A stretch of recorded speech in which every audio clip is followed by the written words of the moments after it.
Graça e paz, meus irmãos. Eu sou o pastor Evaldo, da Igreja Presbiteriana de Monte Alto, aqui em Arraial do Cabo, no Rio de Janeiro. E vamos começar agora uma sequência, uma série de estudos sobre o desenvolvimento da salvação. Então, pegue sua Bíblia, acompanhe todo o material. Lembre-se que é uma sequência, nós vamos desenvolvendo um pensamento e, em cima disso, aperfeiçoe-se. Seja aquilo que Deus te chamou para ser. Vamos orar? Pai querido e amado, nós te bendizemos o teu santo nome, te pedimos as tuas misericórdias sobre as nossas vidas, te pedimos a tua iluminação pelo teu Santo Espírito, o mesmo Espírito que escreveu as Escrituras e que agora fala conosco, Senhor. Fale conosco, Senhor. Nos edifique, nos ensine, nos instrua, nos tome pelas mãos e nos use como instrumentos teus. É o que nós te pedimos e te agradecemos em nome de Jesus. Amém e amém. Queridos, vou colocar aqui o material de estudo para o nosso acompanhamento. Pronto, o material já está na tela, eu estou pequenininho aqui do lado, e aí nós vamos acompanhando. O nome do material é O Desenvolvimento da Salvação. É um livro esse que nós vamos seguindo todo o seu conteúdo. Antes de mais nada, é a justificativa. Por que escrever mais um livro sobre a revelação de Deus? Já não há tanto que foi escrito através dos milênios por pessoas extremamente qualificadas, ungidas, iluminadas pelo Espírito Santo para isso? Qual o benefício que esse livro pode fazer aos cristãos e à igreja invisível de Jesus Cristo em todos os lugares, em toda a face da terra? O que esse livro se propõe é retomar os estudos acerca de uma doutrina bíblica que anda meio que abandonada nos tempos modernos, o desenvolvimento da salvação. E isso se dá em Filipenses 2, de 12 a 16, que eu vou ler aqui, e também encontramos em 2 Pedro 1, de 3 a 11, em Tiago 1, 19 a 25, e também encontramos em diversos outros momentos na Bíblia.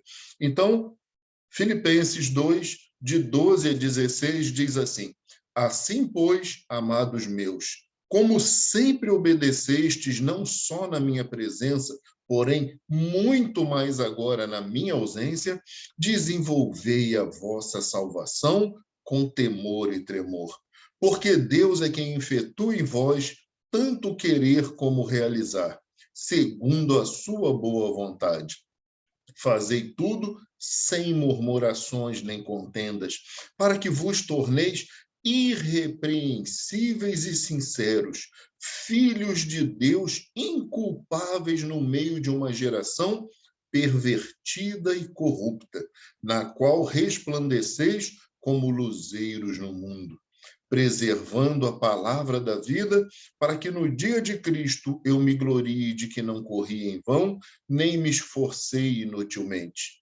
Entretanto, mesmo que seja eu oferecido por libação sobre o sacrifício e serviço da vossa fé, alegro-me, e com todos vós me congratulo.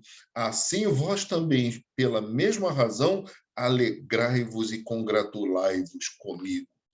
Queridos, entendam, a questão do desenvolvimento da salvação, como nós acabamos de colocar, é algo que o próprio Senhor coloca em nós, o querer e o realizar. Você pode realizar, você realmente quer realizar, mas realizar o quê? Meus desejos pessoais? Aí é que está a questão. Nós estamos aqui para fazer a vontade de Deus e não a nossa. Nós estamos aqui para conhecer a Deus e não para ficarmos de férias por toda uma existência, como diziam alguns jargões, né? Eu vim ao mundo a passeio. Isso não existe. Então, queridos, vamos parar para pensar.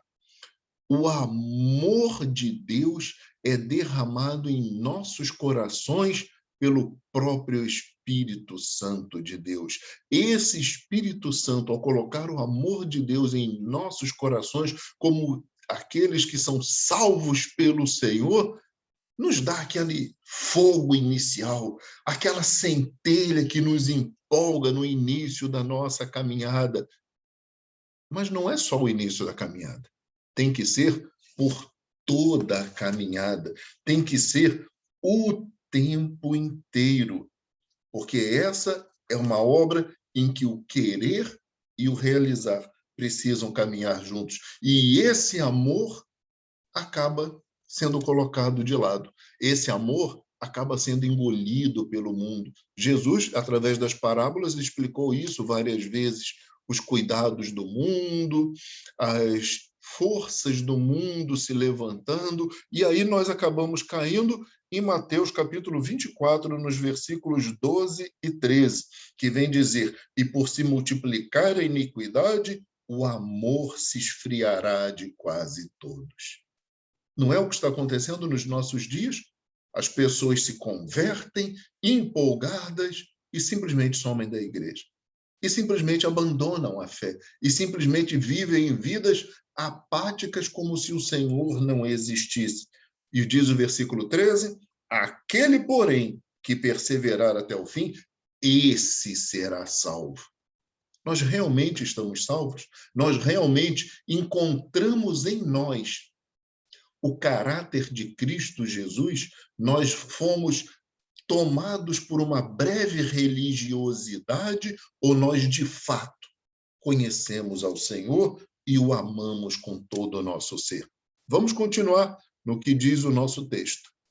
Não há qualquer pretensão nesse livro de se esgotar o assunto, mesmo porque as coisas reveladas por Deus somente serão compreendidas na sua totalidade quando nós chegarmos à glória de Deus. Aqui pulou, voltamos aqui. Então, não há qualquer pretensão de se esgotar o assunto aqui. Nós queremos apenas iniciar um debate para que a Igreja de Cristo repense seu posicionamento, não chamando a atenção das instituições, mas das pessoas, para que vivam vidas como o Senhor realmente nos chamou a viver, em amor a Ele.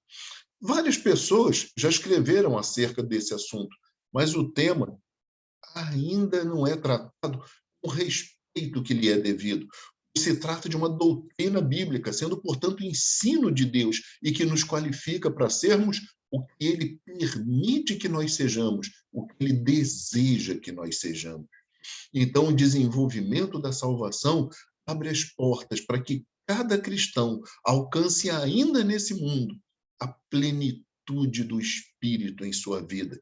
É claro que na volta de Jesus teremos todo o Senhor purificados, vivendo na sua presença. Mas o reino de Deus já é chegado a vós outros. O reino de Deus já é chegado, Jesus nos ensinou isso. Então, queridos, existe muito que podemos viver da paz de Cristo, da plenitude do Espírito, ainda que enchei-vos do Espírito Santo. Tudo isso nos está ao alcance, mas nós precisamos mergulhar na Escritura. Nós precisamos mergulhar na vida cristã. Nós precisamos ter uma verdadeira comunhão com Deus. E nunca vamos fazer isso sem a igreja, porque Cristo é o cabeça e a igreja é o seu corpo. Voltando ao texto, não se está dizendo que a glorificação seja aqui e nem tampouco o completo aperfeiçoamento dos santos, como está escrito lá em Filipenses 3, de 12 a 16. Lá, sim, o aperfeiçoamento dos santos da volta de Jesus. Mas não é isso. A questão está em alcançar tudo o que Deus permite e espera de nós desde já. O que já está à nossa disposição, que a falta de conhecimento daquilo que Deus revelou e a falta de conversão a esse conhecimento levam a uma pequenez da fé, levam à falta de amor. Descaracterizam o Evangelho de Jesus Cristo. Então, Vamos ver exemplos bíblicos. Pedro precipitou-se em promover aquela eleição. Isso, voltamos. Pedro precipitou-se em promover a escolha de Matias para o apostolado, lá em Atos 1, de 15 a 26. E Pedro também arrogava-se ser o apóstolo escolhido por Deus aos gentios, lá em Atos 15, 7. Mas, na realidade, Deus escolheu Paulo, lá em Atos 9, 15, para cumprir essa função. Paulo, que chegou a repreender Pedro por erro com os gentios, como está lá em Gálatas 2, de 11 a 14. Faltava a Pedro o desenvolvimento da salvação, que ele somente mostrou ter atingido no final da sua vida, como está lá em 2 Pedro 1, de 3 a 11. Uma pessoa transformada, modificada, tratada pelo Senhor. O Senhor deu a Pedro conhecimento experimental. Não estranhe essa expressão. Essa expressão é tirada de um autor que mais adiante nós vamos ler um pouco da obra dele.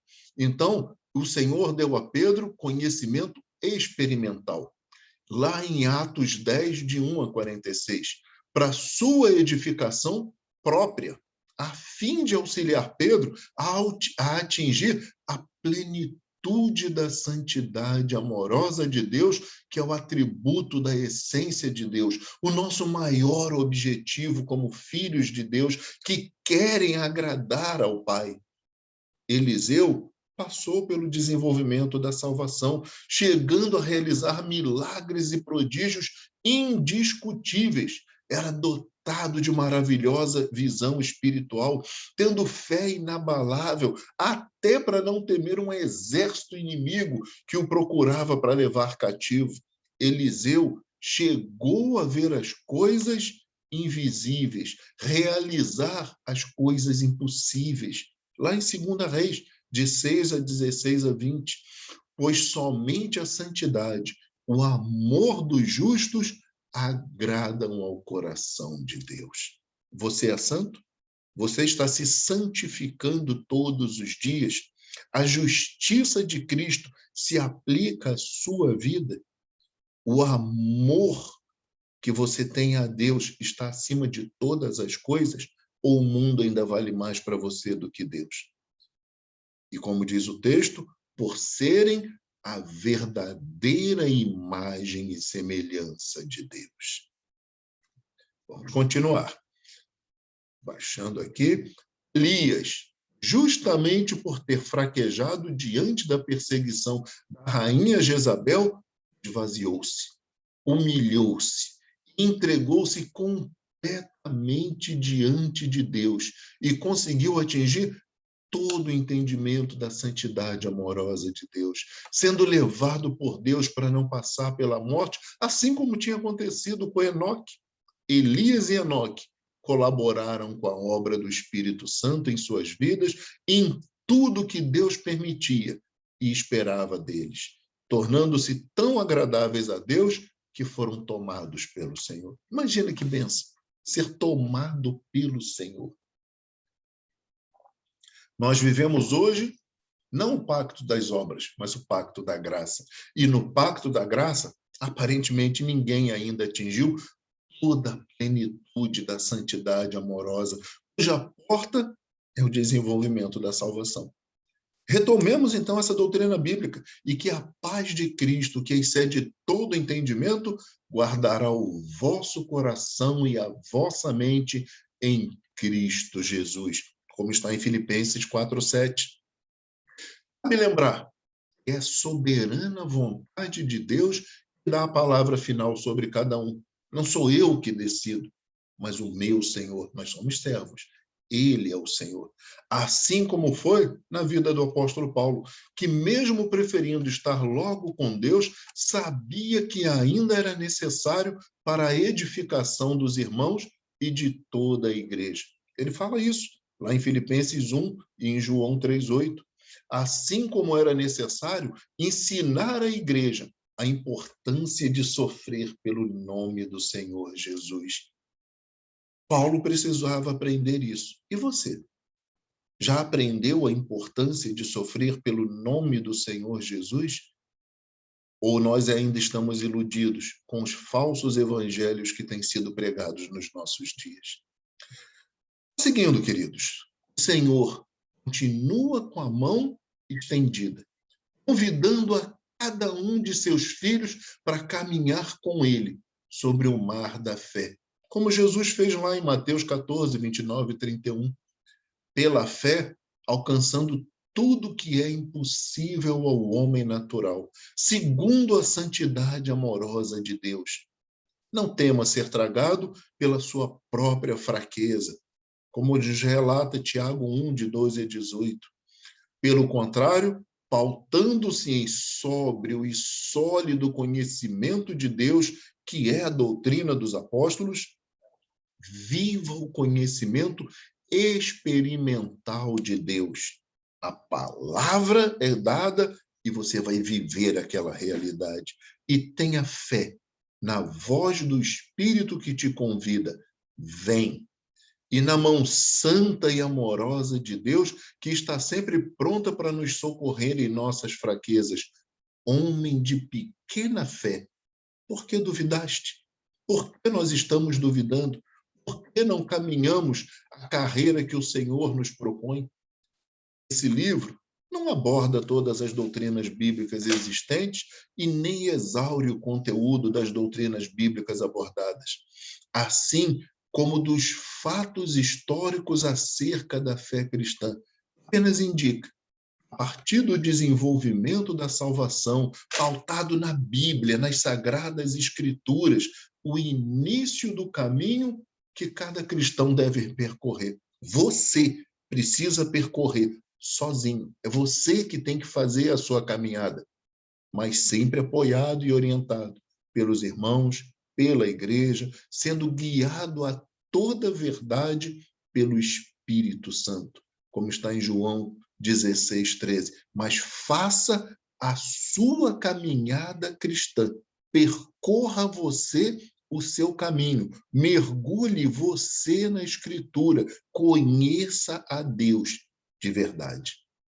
A essência do desenvolvimento da salvação permite que o cristianismo atinja a maturidade e o desenvolvimento espiritual que havia na Igreja de Cristo do segundo século, de onde nós temos referência pela Didaquê e outros registros históricos. A Didaquê é aquele livro que relata como os crentes viviam no segundo século.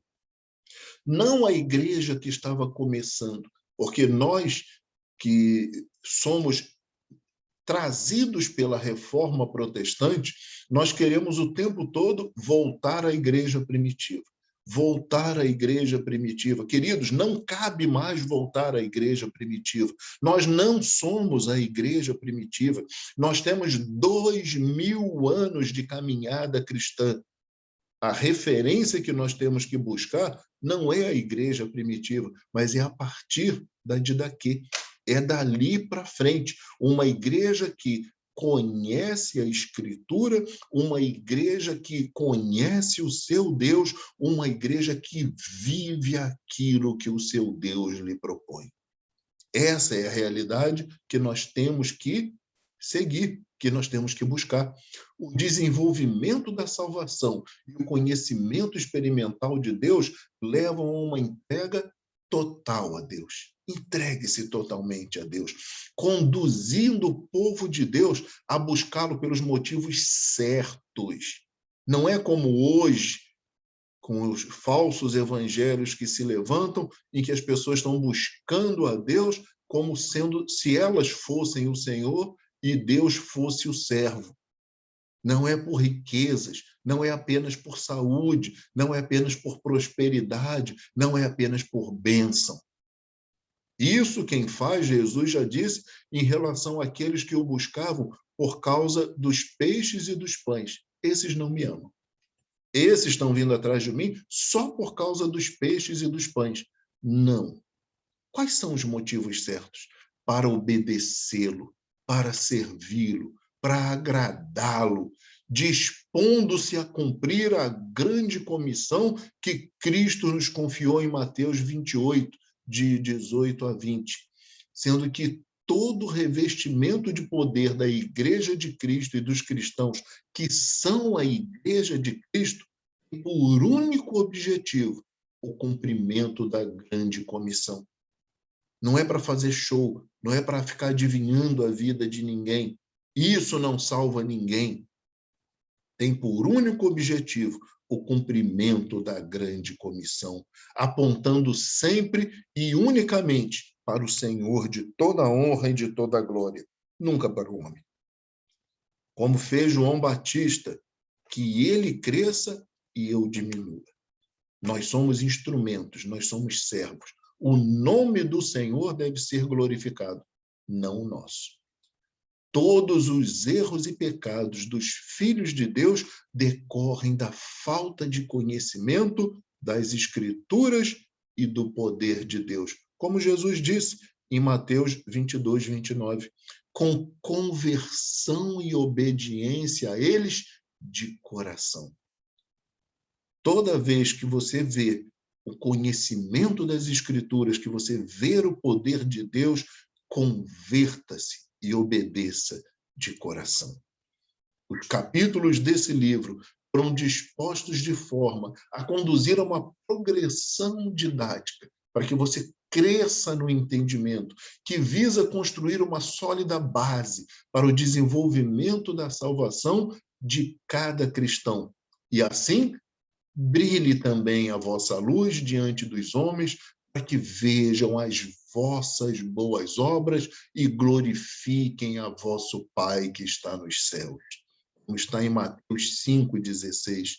Colaboremos, então, com a obra do Espírito Santo de promover saúde espiritual à igreja, o corpo de Cristo, a partir das Escrituras Sagradas, segundo a doutrina dos apóstolos. Nós somos Igreja Reformada e, portanto, estamos sempre nos reformando conforme mergulhamos na verdade da palavra de Deus. Encerramos aqui, então, esse primeiro ponto, esse primeiro estudo, essa preparação que nos mostra as justificativas. Eu vou retornar agora para a tela normal, isso, e nós vamos seguir nos próximos estudos. Vou gravar depois outros conteúdos dos próximos capítulos. Aproveite esse tempo agora. Leia cada um dos textos bíblicos que foram citados. Volte, ouça novamente, pare, leia cada texto, entenda cada expressão, entenda o que o Senhor está nos falando e nos edificando. Que o Senhor abençoe e guarde a você, a sua casa e a sua família. Que o Senhor derrame bênçãos e graças, e a principal é a salvação. A principal é se tornar um verdadeiro discípulo de Cristo Jesus, em nome de Jesus. Amém e amém. Vamos encerrar aqui e nos vemos depois.